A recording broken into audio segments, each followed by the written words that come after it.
And it was just about how the startup industry kind of deals with depression and sadness and having to bounce back. One of the people she interviewed for that article was Michael A. Freeman, a psychiatrist and executive coach who has been a founder, then went back and became a psychiatrist to work with founders. This is a topic that rings very true for me. I find that we, as a community, can struggle a lot with how we deal with depression and sadness. And when failure happens, kind of how I mentioned earlier, once you've bounced back, you can have these really great articles where you read the follow-up and everything's awesome and they learn these great lessons. But when you're in the midst of failure, you can be dealing with a lot of emotional ups and downs. I'll come out with it because I hope more people do. I struggle with depression. It'll be something that's with me the rest of my life. I'll have months that I'm high and months that I'm low. And it's just something that I've had to learn to kind of incorporate into my life. Trying to find that community that helps you, support you emotionally, is just as important as finding those mentors who help you professionally. So, without further ado, I welcome to the stage. Do you like Jess or Jessica? No, my byline is Jessica. Okay. Jess unless they need the extra syllables because they're mad. And that's like me with Cassandra and Cass. So, yeah, Jess. There you go. So, Jess Bruder and Michael Freeman, take it away. Thank you, Cass.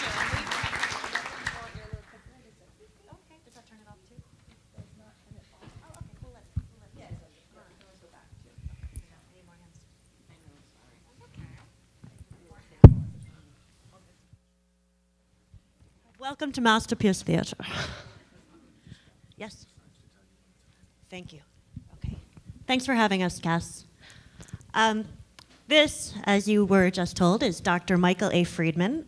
He is a psychiatrist. Sorry. He's a psychiatrist and teaches at UCSF. He's also an executive coach. He, for about a decade, was a co-founder and a CEO. He's held various C-level titles at VC-funded startups. And one of the reasons I found him, because as a practitioner of the dark arts of media, I am a professional stalker. I found him because he does a lot of research at the intersection of entrepreneurship and things that people don't like to talk about so much, which would be anxiety and depression. So I found him. And I was lucky I did, because I was working on a story for Inc., this was back in May, about the dark side of startups. And again, these are things that people aren't always entirely comfortable talking about in this kind of masters of the universe climate of boundless optimism, infinite growth. People don't really like to talk about the hangovers, the road bumps, again, the depressive moments, which are often pretty intrinsic to the process. So I found this character, and I was very lucky I did, for a topic people don't really want to talk about. I think the article got 42,000 shares. I have no idea how many people read it, but that's how many people shared it, which is good because one of the things, as Cass has been talking about here, is building community and getting people talking about it amongst each other and kind of watching out for each other.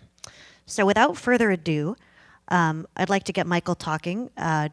One thing that also prompted this, and I know has been of deep concern to Michael, has been in recent years a couple high-profile founder suicides of note. We lost Jody Sherman of Ecomom, Ilya Zhytomyrsky of Diaspora, and just the fact that, you know, again, you see people who appear to have everything, and everything appears to be so bright and shiny and great until it's not.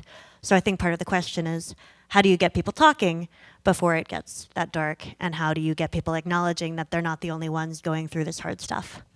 So here we are. So I got permission in the very beginning. Dr. Freeman was kind enough to say that he would start off by being a little bit vulnerable with you. And because he's been in the trenches of business, he has a dark moment, and he'd like to share that with you. Will you take it away? I will. Thank you. Can you guys hear me? Okay. So before I share a story with you, I just want to say that everything I'm about to tell you is true and accurate, but I'll be telling stories about some other CEOs, founders, co-founders, investors that I have worked with and do work with. And in those cases, I'm going to be scrambling a lot of the identifying information to protect everybody's confidentiality, but you'll get the main point of the story, which I think is germane to why everyone is here today. So regarding my own personal failure in business, I had worked with VC firms for quite a while doing startups in healthcare, and at a certain point I felt like time to move on and do my own thing. My friends and I put in $30,000, started a little business, with a big vision. We grew it 30% per year, year after year, and we always had 30% annual growth, 20%, 30% profit margins. It was doing great, and had tons of employees in multiple locations. And hello? Okay. Customers all around the country and in different countries. And when you've got the wind in your sails like that after a decade, you begin to feel like, okay, this is working. We know what we're doing. We're like killing it. And then all of a sudden we got disrupted because there was this massive roll-up and consolidation of our customer base. And our marketing people saw it coming. They were like showing me the data. I knew who was buying who and what companies were being merged, downsized, acquired, and so on. But having had 10 years of experience with nothing but growth, I wasn't able to respond quickly enough. We needed to downsize, right-size, reorganize, change our product mix much faster than we did. And as a result, we kind of got caught with our pants down and saw rapid decline in revenue, had to lay people off, and kind of cope with the fallout of that. So I remember my own emotional reactions at the time. It was devastating. First of all, I don't know about some of the other founders here, but by that time we had like 50, 60 employees. We were keeping all these families alive, going. They were great, high wage, high skill, good benefits kinds of jobs. And I had a lot of empathy for what's going to happen to everybody that this company can't support. And then, there's a little bit of seeing this vision that you had crumble right in front of your face and having grieving as a result of that. And so I remember some very sad, dark, confused moments. And I had to go through a lot of negative emotion before I could kind of snap out of it and make some tough decisions about how to restructure the company to be viable going forward, which we ultimately did. But it was just not going to be the same business anymore. And you're a psychiatrist, so maybe it's a little different, but why don't mere mortals typically like to tell these stories? There may be a bit of a stigma attached. Why do we often hear that crushing at stories, but not quite so often the dark nights of the soul? Yeah, I think that so now I do research on entrepreneurship with colleagues from UC Berkeley and Stanford, and I coach a lot of founders, typically founders, sometimes investors. And then I also have a regular psychiatric patients practice where I just take care of people who have mental health issues. With the founder world and the entrepreneur world, I think one of the issues is shame.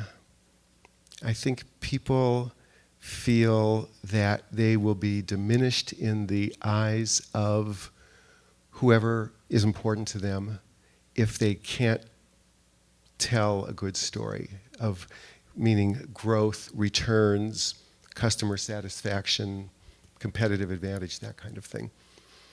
Shame and humiliation, I think, is part of it. I think another aspect of it, which fortunately didn't happen to me, but I've seen it happen to people I work with, is that the company becomes your life. And when the company goes away, what is left? And so there can be a huge void as a result of that. Sure, if it subsumes your identity completely and then it's obliterated, where are you? Right. Which actually makes me want to talk about, this is funny, we've done an interview before. I obviously interviewed him for the magazine story, and I'm so used to doing this kind of under cover of secrecy just on the phone. And in some ways, this is just kind of like bringing it we've had this conversation before. I'm deja vuing a bit, but one of the most interesting things that you brought up to me when we were chatting that first time was there's this kind of matrix, cue the matrix. cue the matrix. Why aren't you cueing matrix? I took my button clicking, thank you. It's all on the wrist. One of the things you told me is that there are there's this kind of series of traits that lead to great success in entrepreneurship and tend to correlate with successful founders, but can also be a bit of a double-edged sword in that at a certain level these traits are great, and then they may start to tip and actually cause some troubles. So can we talk about that a bit? So one of the things that comes from the research literature on entrepreneurship, I summarized in this one slide just to kind of give you a visual of what is known. It turns out there's a vast literature on entrepreneurship. And it's been studied from almost every angle you can imagine and a few angles that you haven't imagined. And this slide here summarizes about 42,000 studies. This is a meta-analysis, or these are actually two meta-analysis. What that means is that you have a lot of studies and then you study the studies and find out what are the common themes. And these are studies of the personality profile of successful entrepreneurs. What the findings are is that there actually is a profile, and that many of these characteristics may apply to some of you in some way. And as Jess was saying, and I'll explain what these are, but as Jess was saying, this is by and large a good thing, but you can have too much of a good thing. And so each of these characteristics can help you in some ways, but they can undermine your success in other ways.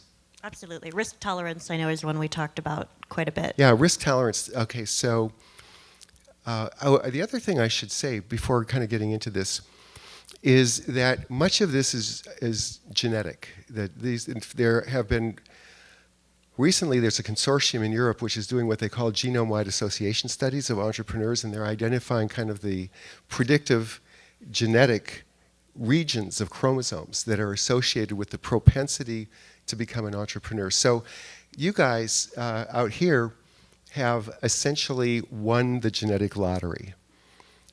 You have these traits like extroversion, motivation, positive affect, what you see up here, which most people would kill for. Lots of energy, lots of enthusiasm, creativity. But risk propensity is one of these traits. And risk propensity is exactly what it sounds like. It's the likelihood that you will take a risk in a situation where the outcome is unknown.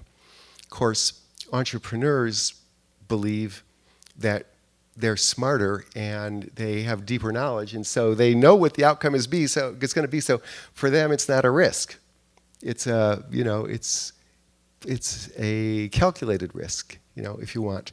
So the capacity, the propensity to take risks is great up to a point. And there's been a lot of research on the correlation between the success of an enterprise, or within a larger corporation, the success of an executive and that person's risk propensity. What it turns out is that it's an inverse curve, that at a certain point, your willingness to take risk and your likelihood of taking a risk gives you an advantage, and you'll be there first, and you'll spot the opportunity, you'll jump on it, you'll throw resources at it, and you'll be there ahead of the crowd, and you'll get a toehold. But then later on in the life of the enterprise, you can take risks that are not so well advised and begin blowing things up. So it's one of these things where it's a good thing, but it can turn on you and be nasty as well. Just enough, but not too much, right. Sort of situation. Right. Interesting. So when we're looking at, again, people like those in this room, people who display these traits, which are unfamiliar to others among us, but what can people, if people are saying, oh, I recognize that might be me, what can people look out for in themselves. It would be great to talk about others too, but just to look out for in themselves, to kind of be aware, and also to try to prevent hitting the shoals, encountering the kind of depression and anxiety, the serious low moments, the dangers that we've talked about. Yeah, that's a good question. So in terms of what's the one thing I'm going to start doing tomorrow after you leave the conference from this discussion, would be to identify in what way are you vulnerable, and how does that vulnerability, how could it lead to adverse business results? And so let me start by talking about vulnerability. So an example of this is that a bunch of guys go out in a Humvee in Iraq, and their Humvee blows up. They hit a roadside bomb, and 30% get post-traumatic stress disorder, and 70% don't. What's different about that 30%? So coming into your entrepreneurship journey, in your entrepreneurship experience, you bring some baggage. You bring a personal history, you bring a family history, and you may bring a predisposition to some kind of mental health issues, for example. You may have had some adverse events earlier in your life. The ones that are particularly of concern would be early, like traumatization in childhood, bereavement in childhood, for example, can predispose. But you also bring your own personality, which has strengths and weaknesses. So I think a good place to start is to understand both what your strengths are and play on your strengths. As Julie was talking about earlier today, she knew what her strengths were. She is a visionary, and she has a big vision, and it's the right vision, and it's the right vision at the right time. And speaking as a physician, we now have 50 million new people coming into the healthcare system and no new doctors. Nobody has exactly explained how that's supposed to work. We need Julie to succeed, and I think she will. And so she could play on her strength. But she also has a weakness. Julie, are you still here anywhere? Oh, okay. I'm telling stories out of school, but I think a lot of you, she's not the only one. Virtually everybody in entrepreneurship has this weakness, which is when things are exciting, it's really exciting. And you become activated. And in the research world, we call this goal activation. Think about a panther or a cheetah who's chasing a gazelle. What does that cheetah feel like? Activated. It's exciting. You're on. You're mobilized. You're Charlie Sheen. Yeah, exactly. Yes, that's a good one. We can talk about Charlie Sheen, and Charlie Sheen is not on that map, but he's a good reference point. And so when people are activated and mobilized like that, they become disinhibited. That means you take the brakes off and you buy the shoes. And you can become impulsive. So what we've seen over and over again in the entrepreneurship world is that goal pursuit is activating and goal attainment is euphoric. When you get the goal, when you see the numbers going up on your user count, or when you close the round, or when you IPO, it's euphoric. And people lose it. So there was in the last dot-com boom, there was a story about a CEO who after the IPO, went and bought a Maserati, drove it up the coast of California, and drove over a cliff and died. Very disinhibited. So I would say, so that's like a vulnerability. You've got to understand that in this context, I might spin out in this way and be able to mitigate that as you go forward. So that's an example. That's helpful for prevention. So kind of know thyself while you're still sober before you get behind the wheel on the ground. so you know what's going to happen when things get Right, a and little one of hemmed these up. characteristics is achievement, motivation, and striving. And it means exactly what it says it means, that people are very goal-oriented and have big goals. And then once they identify a goal, they get activated, and they don't quit, they begin to strive, and as they strive, you begin to lose sleep.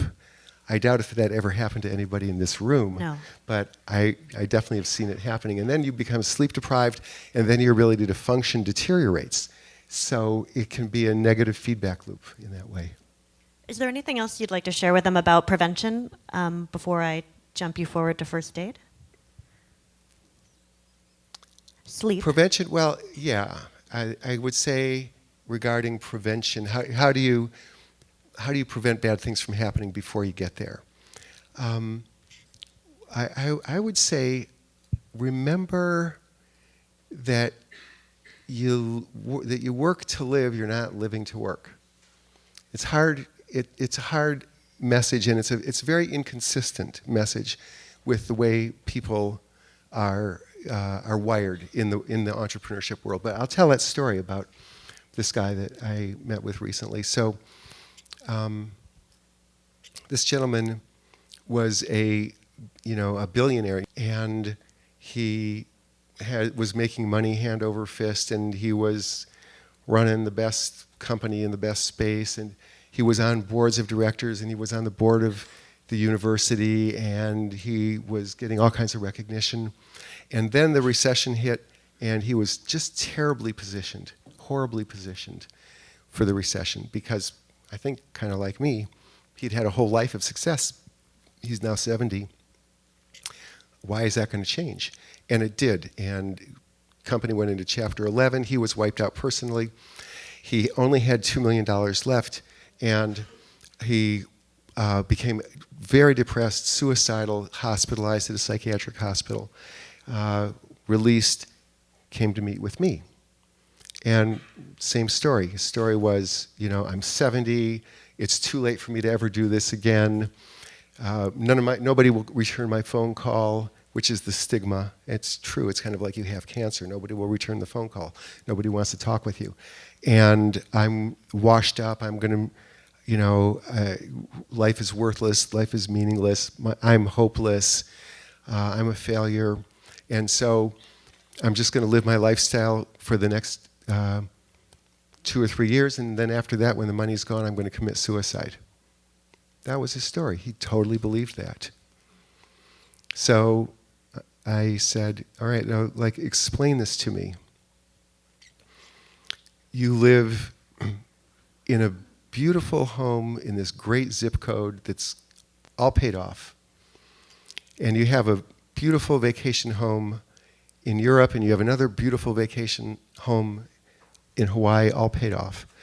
And your wife, who divorced you because you didn't pay enough attention to her, is still your friend. And you have 3 children, all grown up, doing well, and 4 grandchildren who adore you. Now, tell me, why life is not worth living? But in his mind, life was not worth living. He forgot that there's more to life than just how big your bank account is. And it's kind of a variation on the theme of your net worth has to be different from your self-worth. And so if you're thinking about how do you want to prevent yourself from getting derailed as you go into these enterprises, figure out how to have a sense of self-esteem that's based on something else, or at least something in addition to your prowess and your success as an entrepreneur. Because remember, statistically, only 1% of people can be in the top 1%. That's just the way it is. Are you telling them to diversify their emotional investments? Diversify your emotional investment. That's Sorry. a good way to say it. I like that. Yes, you have a family. You have hobbies. You have friends from high school. You have the nonprofit organization that needs somebody with your IQ to be helping. Yes, diversify your engagements and diversify where you derive your sense of self-worth from. Absolutely. I mean, when I was interviewing folks for the story, we had people who would go on long runs. We had people who would lock themselves in their bedrooms and play Stevie Ray Vaughan solos all day long. But people needed something else to do, something else at which they could feel successful. So there wasn't just one metric to what was driving their lives when that one metric kind of hit a road bump. Well, we promised Cass first aid, so I think we should do a little bit of that. If you do find yourself in the pit, how do you climb out? First of all, I would say for all of you who have colleagues, friends, or if you're working for somebody who is going under, friends don't let friends drive drunk. Don't be polite. Tell them you need help. As Jessica said, there have been a bunch of suicides, people we know, people we really loved and cared for, people who have been making great contributions and should have made more because there wasn't an early enough intervention. Recognize warning signs. You've been hearing about depression and anxiety. That happens a lot. Other mental health issues pop up. Bipolar disorder, ADHD, drug and alcohol abuse. And so in each of these areas there are warning signs, and if you want to ask me questions about it, I can kind of go into that. But there are early warning signs. Know what the early warning signs are. When you see them, do not wait, because it gets worse. You go over an emotional tipping point, and then you're in a downward spiral. Can you give them just prescriptively some of these signs, what to look for? Well, yeah, let's say with depression, if you begin to feel low energy, loss of motivation, lack of enthusiasm, you're not enjoying, life is no longer pleasurable. You're no longer the cheetah chasing the gazelle. Like, who cares about the gazelle? I'm just going to stay in bed. A sense of low self-esteem, a sense of lack of hope in the future, a feeling that life is just not worth living, like the billionaire with everything to live for. That is a sign of depression. It's treatable. We know what to do. Ask for help.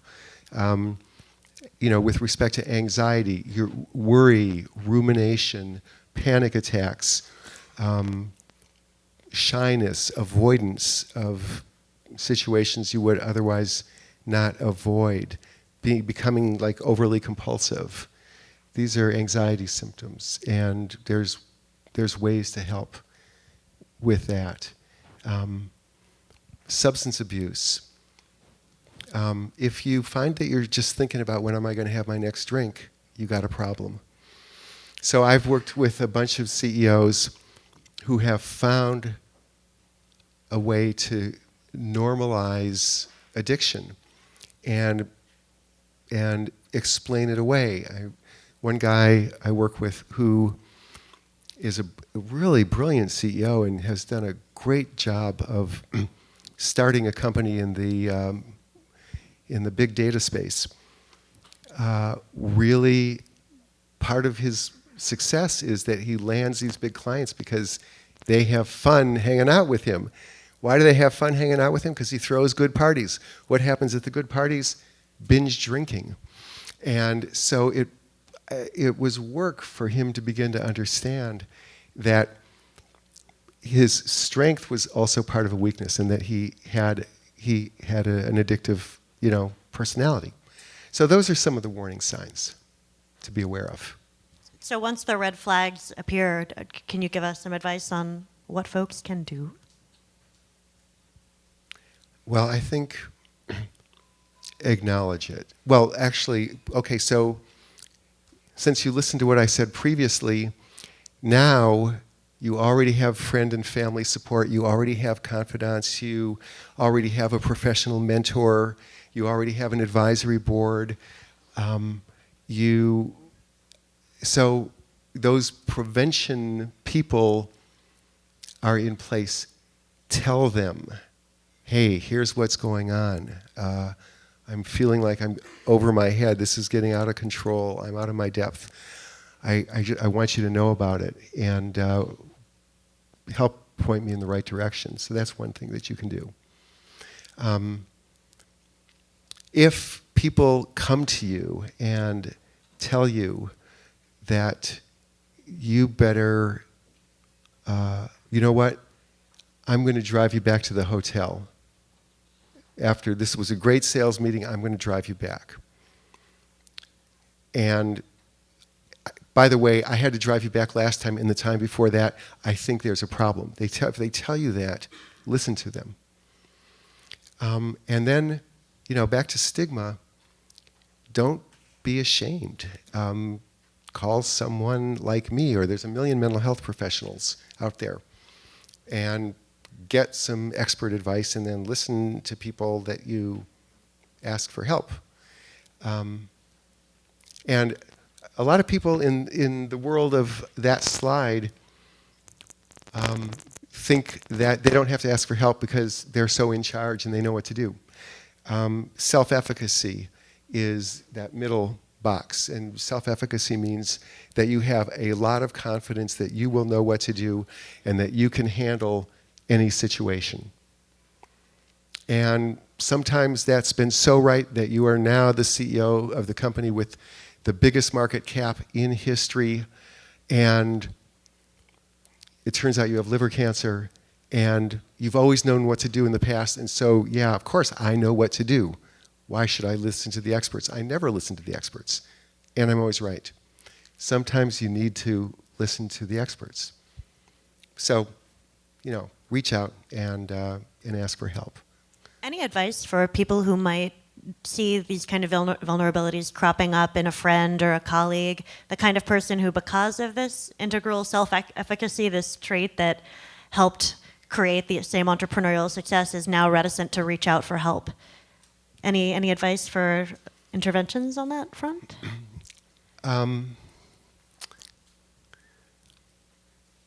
Well, yeah, going back to my statistics, we already know going into the deal that 5 out of 6 companies will fail. You know that. And so if your company hits the skids and you're getting disturbed, or your buddy, the CEO, is getting disturbed, first of all, try to help normalize the circumstances. You know what? We have been making great typewriters for a long time, and yeah, these word processors came out, and yeah, nobody's going to need typewriters anymore. But that doesn't mean you should crash and burn. You actually were really successful for a really long time, and it doesn't take away anything from you. Second, if they're in denial, if they're not listening, you have to confront and do some kind of an intervention. Get on their radar screen and get them to attend. And then if you're working with one of these CEOs and that person is not getting the message, I would say you should resign, because you no longer have confidence in the leadership of your company. But as you resign, you should explain why you're resigning. And again, encourage this person to take stock before, other people resign and customers resign and suppliers resign. So those are some of the things I'd recommend. All right, I think we've got room for one more area before we jump to the Q&A, in which I'm going to encourage you to be vulnerable. You've got free psychiatry right here, so step up, get naked. He's ready for you. In any case, can you tell us a little bit about the entrepreneurial work that you're doing right now? Because when I was working on the Inc. story, I had a whole banker's box full of journal articles I was reading, just trying to learn more about the science. And I was really surprised by how very few of them actually delved into the overlap between entrepreneurial mindsets and anxiety, depression, just these kind of correlated traits. I found a lot on one and a lot on the other, but not a lot in the middle of that Venn diagram. And I'm excited that you're working on expanding that area. Thank you so much. Yeah, thank you for asking me. So again, this slide here is a synthesis of 60 or 90 studies of like 42,000 entrepreneurs. So I'm part of a research team with a professor from UC Berkeley. I'm at UCSF. Our research assistant is at Stanford. And we are looking at the predictors of entrepreneurial success and the predictors of failure, so that the intention would be how to if you have strengths that in fact predict your success, how to identify those and how to strengthen those. If you have like an Achilles heel that is possibly going to be a weakness as you enter into your venture, how can you proactively create risk management strategies around those weaknesses? So hopefully if Cass will agree to let me send you guys an email sometime around March or April, I'll invite you to go online and take a survey, and a year from now I'll be able to come back and tell you, here's what we found about the predictors, particularly in this conference, what predicts failure. Been a lot of research on what predicts success, very little on what predicts failure. So do it for science. That's the wrap up there. All right, so are we ready to switch over to Q&A? About 5 minutes for Q&A. 3 questions. One over there. The mic.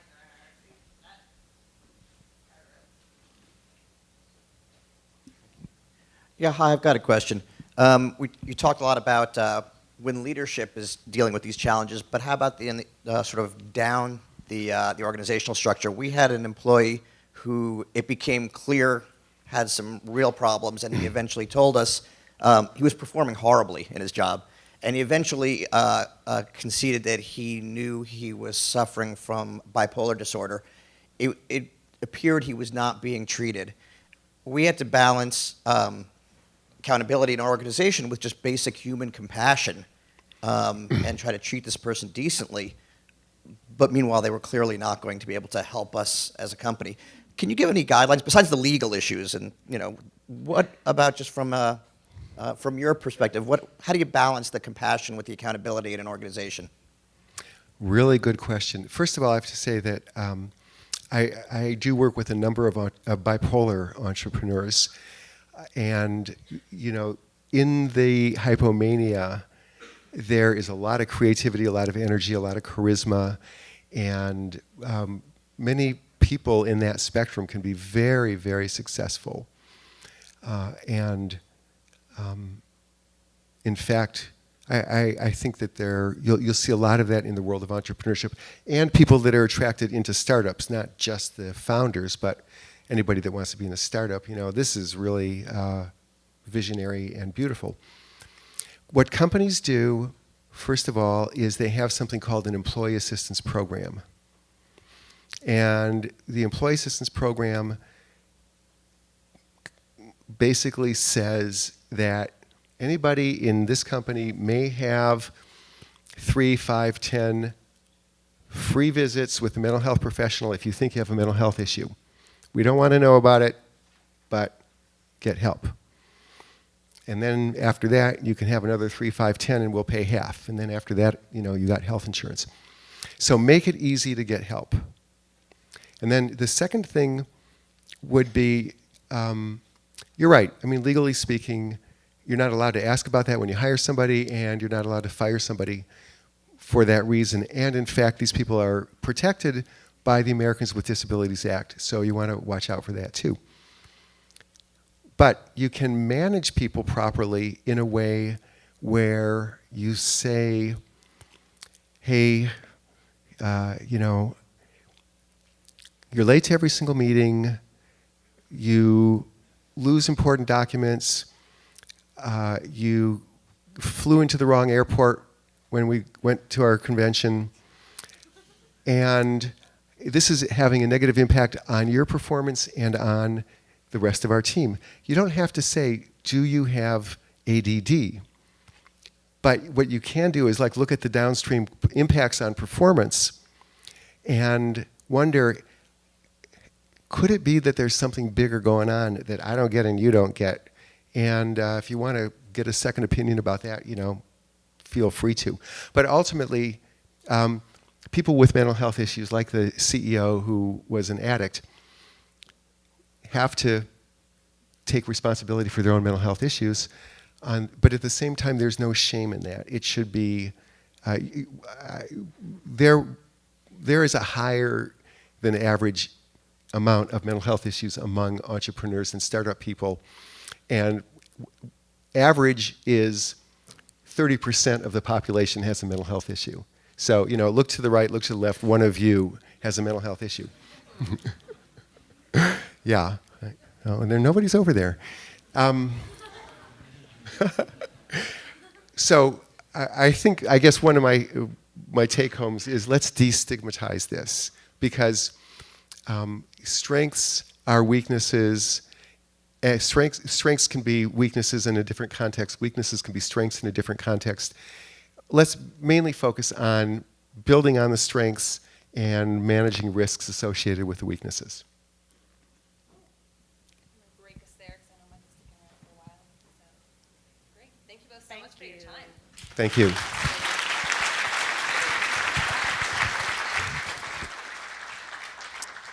Great. Thank you both. Now again, the importance of this to me is that idea of looking at those around you and being a support structure for them, so that when you need it, they are available for you. I think that more of us than like to discuss have struggles with anxiety, with depression, and it's just important to incorporate that into part of your drive for success.